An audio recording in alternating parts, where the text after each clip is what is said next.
Como muitas crianças da minha idade que cresceram vendo craques como Bebeto, Romário e Ronaldo Fenômeno, eu também um dia sonhei ser um jogador de futebol. Tenho certeza de que, não fosse minha falta de preparo físico, combinada com a ausência de coordenação motora, além da dificuldade em dominar e chutar a bola, eu talvez tivesse conseguido. Na verdade, eu tinha problemas até em ser escolhido para o time da educação física, mas isso é assunto para outro vídeo. O que importa é que, graças ao videogame, mesmo um perna de pau como eu pode sentir a sensação de estar em campo sem precisar ter a menor intimidade com a bola. Com jogos cada vez mais realistas, uma partida virtual é hoje tão divertida quanto um jogo de verdade. No meu caso, até mais, já que ao contrário da vida real, no videogame eu consigo fazer gol. Neste vídeo, vamos contar para vocês como foi que a pelota começou a rolar nos gramados virtuais, em um tempo em que os eletrônicos ainda eram uma curiosidade, e como a tecnologia evoluiu a ponto de trazer a emoção dos gramados para dentro de casa. A primeira tentativa de recriar um jogo de futebol na TV da sala aconteceu com o Binatone Game Master de 1977, um aparelho tão antigo que o Pelé ainda jogava nessa época, atuando pelo Cosmos de Nova York. Com uma mecânica muito similar à do Pong, uma das variações de jogos disponíveis simulava um jogo de futebol de forma bastante primitiva, com imagens em preto e branco. Muito provavelmente, as crianças daquela época ainda preferiam o velho e bom futebol de botão. As coisas começaram a ficar mais agradáveis no jogo NASL Soccer. Aqui, as cores entram em campo, mas não são as únicas a garantir o espetáculo.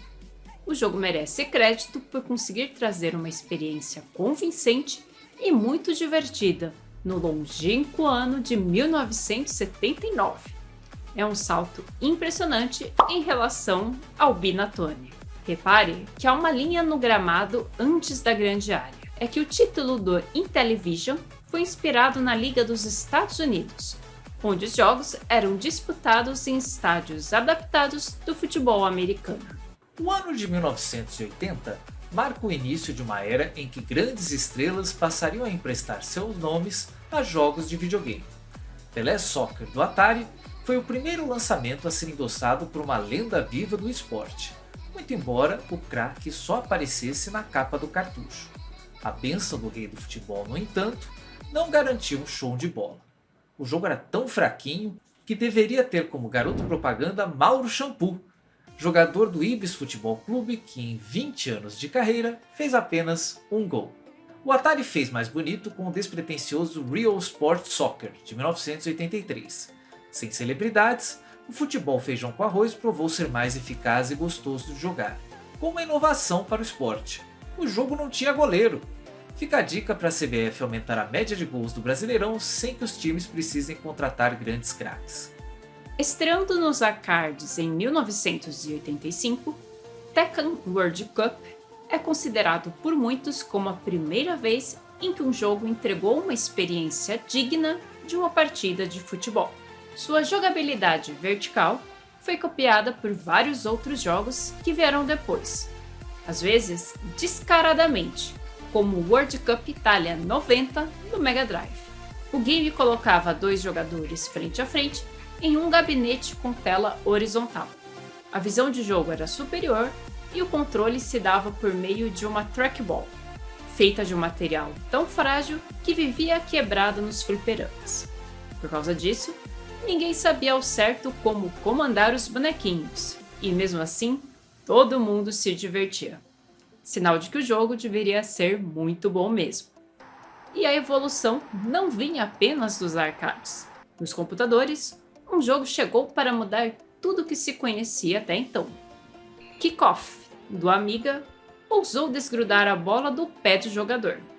Essa mudança sutil revolucionou o futebol nos videogames. Agora, a bola se comportava de maneira imprevisível, sendo possível driblar e cabecear livremente, o que tornava as disputas muito mais interessantes. Inspirado no estilo de Kickoff e na jogabilidade de Microprose Soccer, Sensible Soccer aprimorou a física da bola e trouxe uma novidade no campo visual. A visão do topo do estádio possibilitava ver quase tudo o que acontecia no gramado. O comportamento selvagem da gorduchinha permitia gols aleatórios e cobranças de falta refinadas, dependendo da perícia do jogador, é claro. Sensible Soccer foi portado para inúmeras plataformas e recebeu uma atualização exclusiva para computadores em 1994, chamada Sensible World of Soccer. Essa versão foi eleita pela revista inglesa especializada em futebol 442 como o melhor jogo eletrônico de futebol de todos os tempos. Diz a revista: a escolha de Sensible Soccer em primeiro no lugar de PES e FIFA é que, ao contrário dos outros que precisaram de anos de evolução, o Sensible trouxe uma evolução incrível. Mais de 24 mil jogadores e 1.500 times constavam na base de dados desse jogo. No universo dos videogames, Formation Soccer chegava ao PC Engine, combinando simplicidade e diversão. Com uma câmera frontal focada na ação, o game tinha um visual muito elegante e convidativo. Os comandos eram fáceis de executar e funcionavam muito bem. O jogo depois foi portado para Super Nintendo com o nome de Super Soccer e acabou sendo um dos mais pedidos das locadoras no Brasil no começo dos anos 90. No Mega Drive, FIFA Soccer inaugurava a mais longa franquia de futebol em atividade, com um jogo que surpreendeu pela qualidade das animações dos jogadores e também pela reprodução fiel do som da torcida.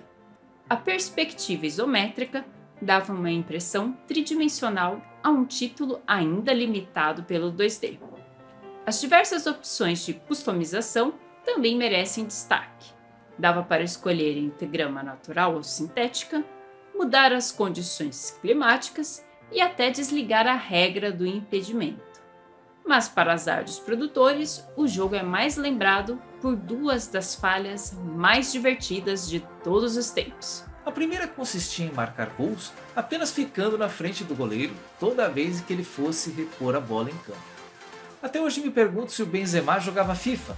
Olha só a semelhança entre as duas jogadas.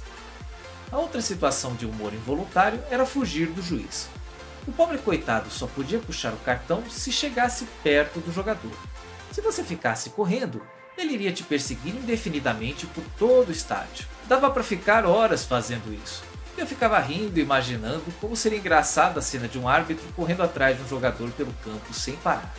Algum tempo depois, FIFA encontraria um rival à altura nos 16 bits, International Superstar Soccer, da Konami, que anos mais tarde daria origem à famosa franquia Pro Evolution Soccer, rebatizada recentemente de eFootball.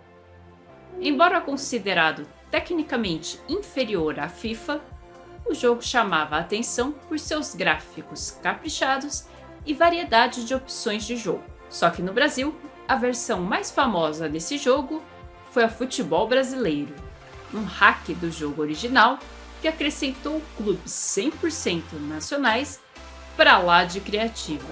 Saca só! Aumentou! Mbappé! Perigo! Gol! Gol! Gol! Em 1994, mais uma vez a Sega era pioneira no 3D. Empurrado pela poderosa placa M2, Virtua Striker entrava para a história como o primeiro jogo de futebol a usar polígonos.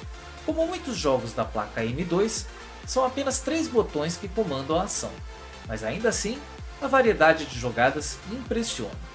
É possível até controlar a força de passes, lançamentos e chutes, uma mecânica que só viria a ser explorada anos mais tarde no Winning Eleven do PlayStation 1.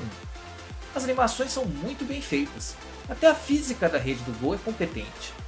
O jogo foi muito bem avaliado pela crítica e deu o pontapé inicial para a transição do futebol nos videogames para as 3 dimensões. No mesmo ano, FIFA encantou os jogadores do mundo todo com uma versão para 3DO de cair o queixo. Era a primeira vez que um jogo de futebol 3D estava disponível em versão doméstica. Gráficos maravilhosos, jogabilidade fluida e múltiplos ângulos de câmera compunham um verdadeiro show para o console. e ainda havia suporte para 6 jogadores ao mesmo tempo. A revista Next Gen o considerou a melhor razão para se comprar o console. Ainda que o projeto 3DO tenha fracassado, este foi um sucesso memorável, que marcava a consolidação da franquia como referência em jogos de futebol e mostrava que a era 3D tinha chegado para ficar. No Nintendo 64, a versão 3D de International Superstar Soccer desembarcava no Japão em 20 de dezembro de 96, arrancando elogios até mesmo do designer de Mario, Shigeru Miyamoto, que disse que o jogo era acima da média dos outros do videogame. A revista Edge o classificou como o jogo de futebol mais versátil e divertido jamais visto em qualquer plataforma. A partir daí, Konami e Electronic Arts estabeleceram um domínio absoluto com as duas franquias mais famosas de futebol, cuja rivalidade dura até os dias de hoje.